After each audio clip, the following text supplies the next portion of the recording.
ये है खबरों की खबर और आप देख रहे हैं खबरों की खबर टीवी। नवनिर्माण सेना छत्रपती संभाजीनगर शाखेच्या वतीने पत्रकार परिषदेला हार्दिक स्वागत करतो। खरं म्हणजे तुमची सर्वांची माफी मागतो की बऱ्याच दिवसानंतर आम्ही आज पत्रकार परिषद पक्ष म्हणून घेतोय, परंतु आजच सकाळी महानगरपालिकेची सोडत झाली आणि त्या पद्धतीने पक्ष म्हणून आम्हाला आमची भूमिका जनतेसमोर आणि आपल्या समोर आणणं गरजेचं होतं आणि त्या पद्धतीने आज ही पत्रकार परिषद आम्ही पदाधिकारी आयोजित करत आहोत। मी सुमित खांबेकर, जिल्हाध्यक्ष महाराष्ट्र नवनिर्माण सेना, माझे सहकारी बिपिन नाईक महानगर प्रमुख आहेत, माझे सहकारी आशिष सुरडकर शहराध्यक्ष आहेत, माझे दुसरे शहराध्यक्ष सहकारी गजनगौडा पाटील, अभय देशपांडे जनहित कक्ष आणि मनीष जोगदंड वाहतूक सेनेचे जिल्हाध्यक्ष आणि इतर सर्वच पदाधिकारी इथे उपस्थित आहेत।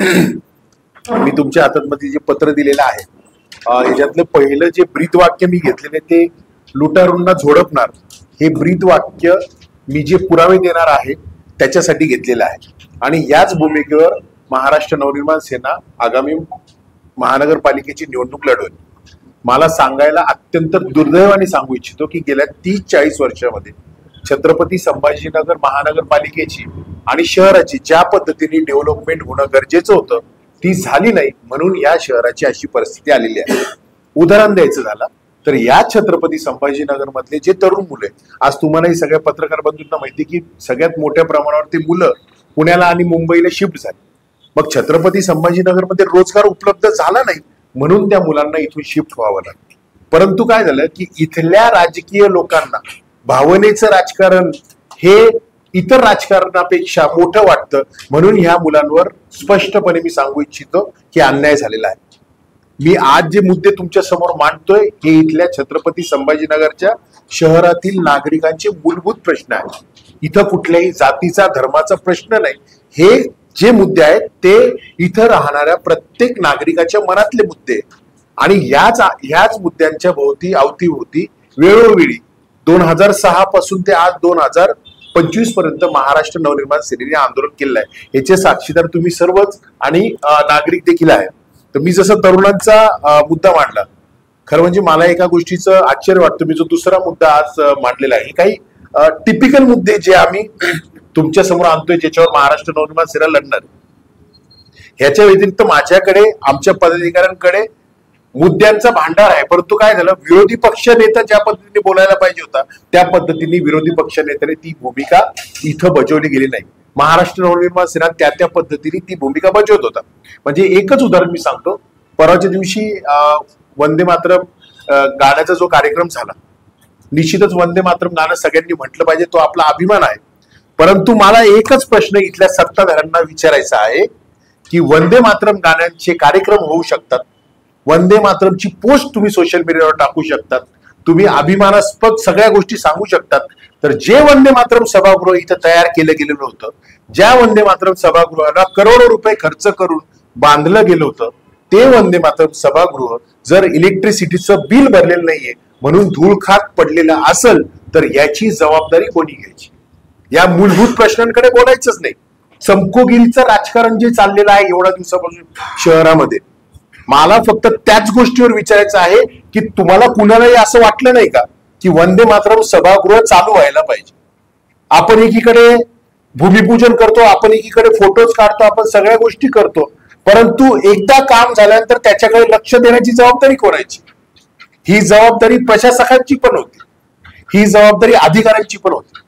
परंतु दुर्दैवाने या शहरातील कुठलाही राजकीय पक्ष आणि कुठलाही अधिकारी या प्रश्नावर बोलताना दिसला नाही।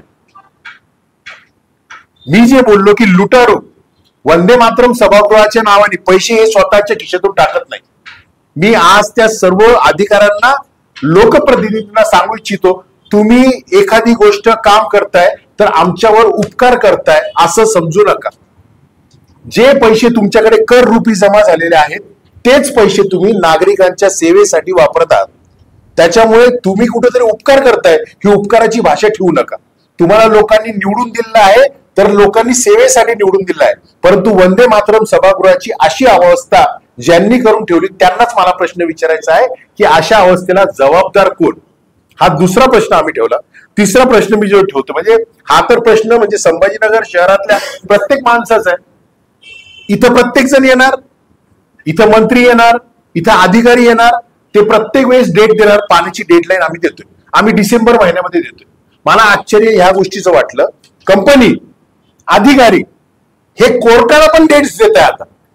म्हणजे आजपर्यंत संभाजीनगर शहरातल्या नागरिकांना जे लोक डेट देत होते, जे दिवस देत होते, ते आता कोर्टाला पण द्यायला लागले.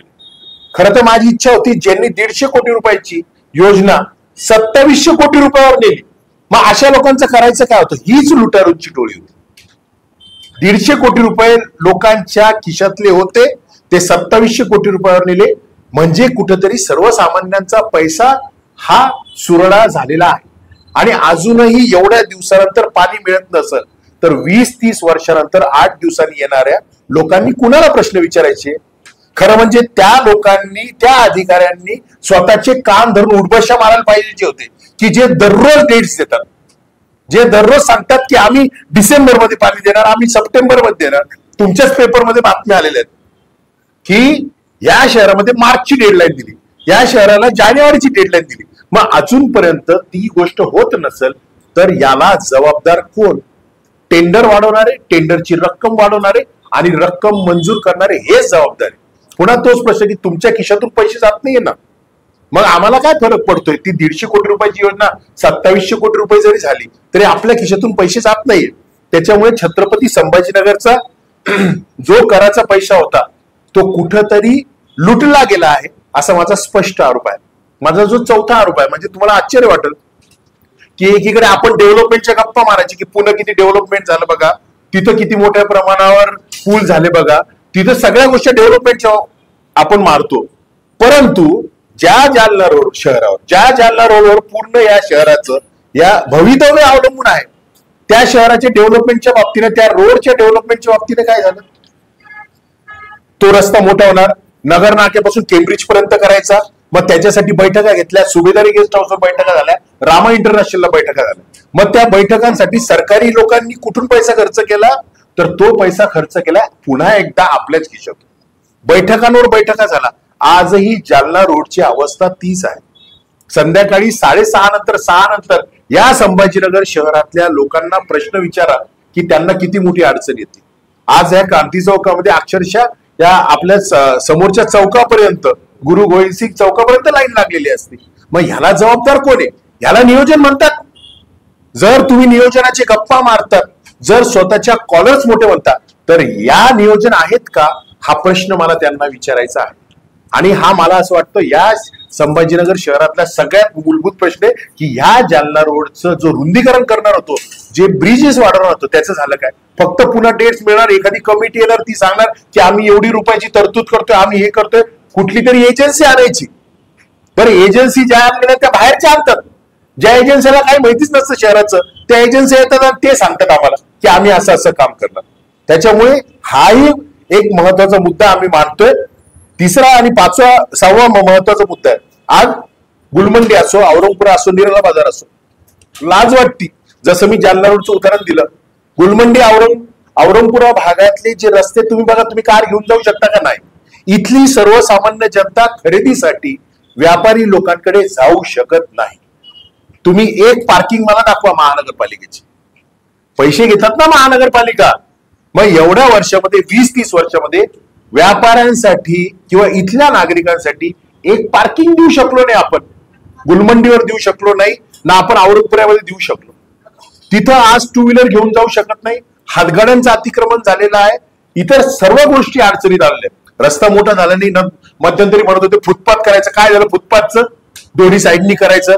गाड्या उचलायला सायकल ट्रॅक साठी पैसे ठेवलेले होते. त्या सायकल ट्रॅकच्या वेळेस पण आम्हीच आंदोलन केलेलं होतं, तुम्हाला आठवत असेल. मुळात मुद्दा एवढाच होता की मोठे मोठे गाजर आणि आश्वासनं द्यायचे, पेपरमध्ये हेडलाईन छापून आणायच्या, परंतु कुठलंही काम झालेलं नाहीये. हे स्पष्टपणे उदाहरण या शहरातलं पण आहे. जो सगळ्यात मी जो म्हणतो की लुटलं गेलं त्याचं उत्तम उदाहरण तुम्हाला मी आज देतो. म्हणजे पाण्याच्या पाईपलाईन आहेत, पाणी टाकताना पाईपलाईन आहे. तुम्ही कुठल्याही एरियामध्ये जा, ज्या ठिकाणी पाईपलाईनचं काम झालंय, तुम्हाला त्याच्या साईडला 2 किंवा 3 कमीत कमी पाईप पडलेले दिसतील. यांच्या बापाचे पैसे हे जे फेकून जातात, यांच्या बापाचे पैसे, या एकेका पाईपची किंमत हजारो रुपयांमध्ये. मग कोणी बोलायला तयार नाही. आज प्रत्येक एरियामध्ये जर आपण प्रत्येक वॉर्डाचा विचार केला तर कमीत कमी 4-4 पाईप जरी असले तरी 100 ते 150 पाईप मी तुम्हाला फोटो सहित दाखवू शकतो. मग हे फेकतात, लोक चोरून नेत असतील, त्या चोरट्यांवर कारवाई होणार नाही.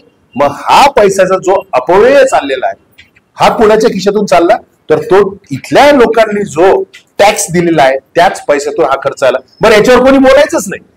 आजपर्यंत एकाही राजकीय पक्षाने सांगितलं नाही की जो कॉन्ट्रॅक्टर काम करतोय तो पाईप कसा सोडून जातोय, रस्त्यावर पाईप टाकतात.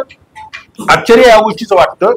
नियोजन शून्य कारभारचं उत्तम उदाहरण म्हणजे, तुम्हाला जर पाईपलाईनचं काम करायचं आहे, तुम्हाला ड्रेनेजचं काम करायचंय, तर तुम्ही सिमेंटचा रस्ता खोदताय.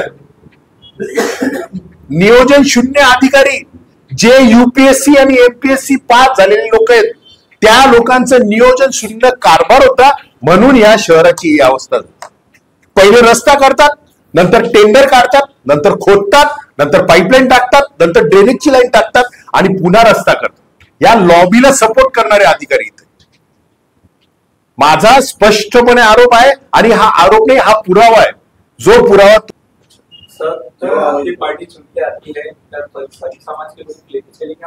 मला तुम्ही सांगा, इथं जे बसलेले आहेत ना ते सगळ्या समाजाचे सगळेच लोक आहेत.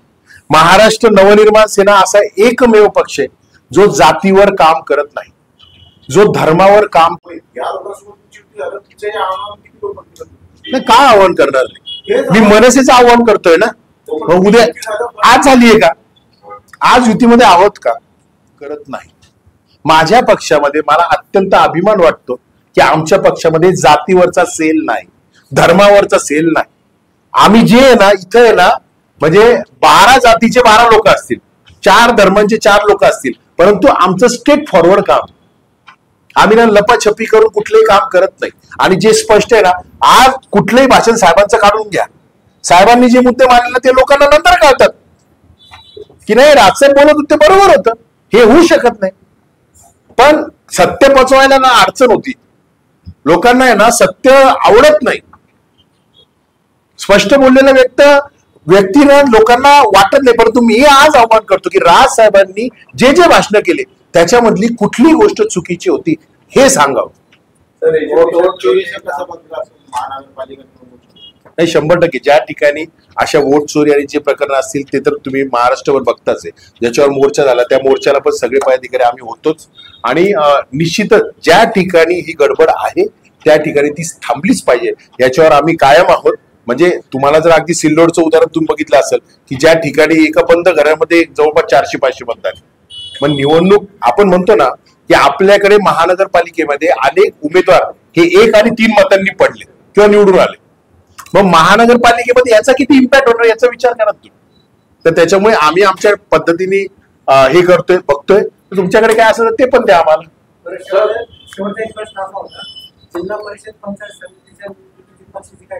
नाही, पक्षाची तयारी आहे. त्या पद्धतीने प्रत्येक तालुक्याच्या ठिकाणी आमचे पदाधिकारी जाऊन पण आले आणि त्या ठिकाणी जे उमेदवार आहेत त्यांच्या याद्या आम्ही मुंबईला पोहोचवलेल्या आहेत. पक्षाचा आदेश येईलच, मला वाटतं आज किंवा उद्यामध्ये यायलाच पाहिजे. मराठी भाषेबद्दल काय मराठी भाषेवर